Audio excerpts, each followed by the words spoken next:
Kini masyarakat yang ingin mendapatkan rumah subsidi jadi lebih mudah. Pemerintah telah menyetujui memperpanjang tenor atau jangka waktu kredit pemilikan rumah atau KPR subsidi menjadi maksimal 40 tahun. Kebijakan ini diharapkan bisa meringankan cicilan masyarakat sekaligus memperluas akses kepemilikan rumah bagi kalangan berpenghasilan rendah. Selain memperpanjang masa cicilan, pemerintah juga memutuskan bunga untuk rumah subsidi dan rumah susun tetap sebesar 5% dan 6%. Tapera bisa bekerja lebih keras supaya bisa mencapai target. Ya sudah disiapkan kuota 350.000 supaya bekerja dengan keras, berkoordinasi dengan perbankan dan pengembang ya. Dan Bapak Presiden sudah memberikan BPATB gratis, ya biaya perolehan tanah bangunan gratis, PBG gratis. Saya pikir itu tadi. Bila resmi berlaku sesuai simulasi BP Tapera, maka warga dengan minimal gaji Rp2.300.000 nantinya bisa mencicil rumah sekitar Rp770.000 per bulan. Tim Liputan iNews melaporkan. Mundur.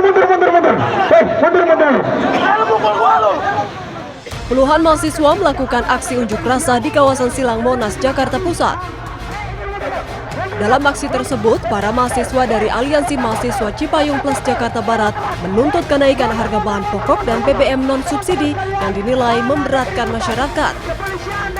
Mereka meminta pemerintah menjaga stabilitas harga BBM agar tidak semakin membebani masyarakat. Selain itu, mereka juga mendesak pemerintah melakukan pemulihan ekonomi nasional dan meningkatkan kesejahteraan guru, khususnya yang bertugas di daerah 3T atau tertinggal, terdepan, dan terluar. Dari Jakarta, Bagus Prasetya Adi, Eri Nugraha, Jaka Samsa, iNews melaporkan. Terkait uang itu memang saya terima. Muhammad Abdi Mauludin, Ketua Badan Eksekutif Mahasiswa Fakultas Hukum Universitas Bung Karno, mengakui menerima sejumlah uang. Ia menjalani sidang terbuka yang dihadiri ratusan mahasiswa serta Sivitas Akademika UBK. Meski sempat menolak, ia akhirnya mengaku setelah didesak rekan-rekannya, Abdi menerima sejumlah uang dengan alasan untuk biaya operasional aksi, total sekitar 20 juta rupiah. Abdi akhirnya mengaku menerima uang dari pihak tertentu di mana awalnya ditawarkan agar demonstrasi batal digelar. Dana tersebut kemudian dipecah dan dibagikan ke beberapa pihak mulai dari senior kampus hingga pengurus BEM lainnya dengan nominal 2 hingga 2,5 juta rupiah per orang. Terkait uang itu memang saya terima 20%. Saya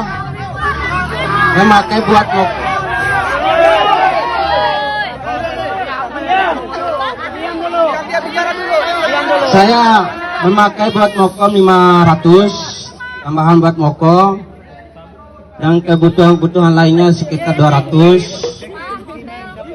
Dan satu udah saya bagi sama senior alumni kampus. Saya menerima 2 juta. Udah ya. Wakil Ketua BEM setahu saya menerima. Kalau nominalnya saya kurang tahu. Usai sidang terbuka sempat terjadi kericuhan saat mahasiswa berusaha mengejar rekan-rekannya. Pihak kampus UBK mengaku telah menerima informasi bahwa Ketua BEM FH UBK menerima uang 20 juta rupiah sebelum unjuk rasa. Dalam kasus ini kami sudah memanggil Ketua BEM Fakultas Hukum Saudara Abdi dan dia sudah membuat pengakuan secara resmi kepada kami pihak universitas bahwa dia menerima uang sebesar 20 juta melalui oknum senior alumni dari Fakultas Hukum UBK yang diserahkan oleh oknum aparat kepolisian. Jadi ada pengakuan dari yang bersangkutan.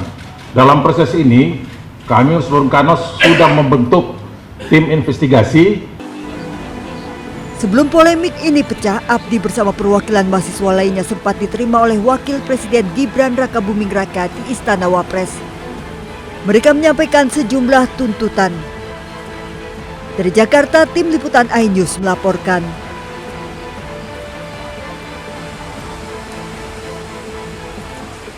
Tapi kalau kemudian yang ada upaya membayar mahasiswa UBK sampai 300 juta itu disebut pengondisian dan semacamnya, itu juga jadi atensi nggak dari pemerintah?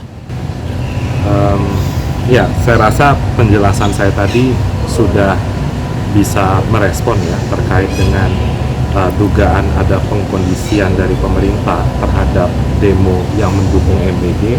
Saya rasa itu tidak benar karena posisi pemerintah adalah menghargai setiap pendapat suara masyarakat baik yang pro maupun yang kontra.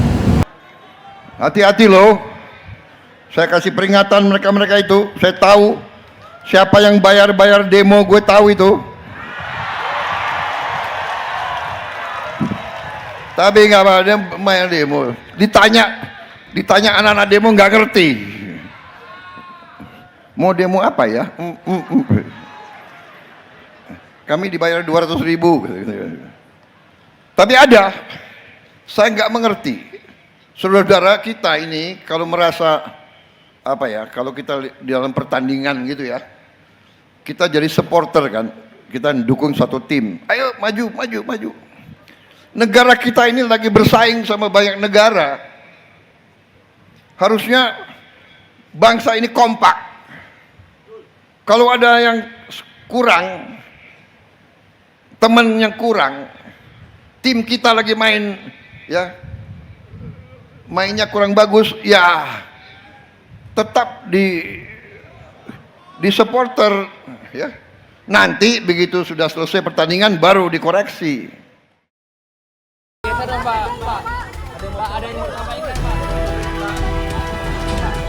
Kejaksaan Agung dengan tegas menolak permohonan justice kolaborator yang diajukan tersangka korupsi MBG Sony Sonjaya. Kejagung beralasan justice kolaborator hanya bisa diajukan oleh mereka yang bukan pelaku utama kejahatan. Sementara setelah serangkaian pemeriksaan, Kejagung menyimpulkan Sony Sonjaya terbukti sebagai pelaku utama. Yang pertama, saudara SS ini merupakan pihak yang paling bertanggung jawab dalam hal penentuan atau verifikasi titik-titik SPBG. Sehingga dengan demikian, yang bersangkutan ini merupakan pelaku utama. Selain terbukti sebagai pelaku utama, Kejagung juga menyebut mantan Wakil Badan Gizi Nasional ini tidak pernah mengakui perbuatan jahatnya. Sehingga saat kedua pengajuan justice kolaborator, yakni mengakui perbuatan jahat tidak terpenuhi. Berbeda dengan 6 tersangka korupsi MBG, tak lama setelah mengenakan rompi, Sony Sonjaya langsung ajukan diri sebagai justice kolaborator. Tak tanggung-tanggung, Sony langsung mengambil hati Kejagung dengan mengajukan 41 nama yang menurutnya terlibat korupsi MBG. Sayang, Gayung tak bersambut. Kejagung menolak mentah-mentah permohonan Sony. Tim Liputan Ainus melaporkan.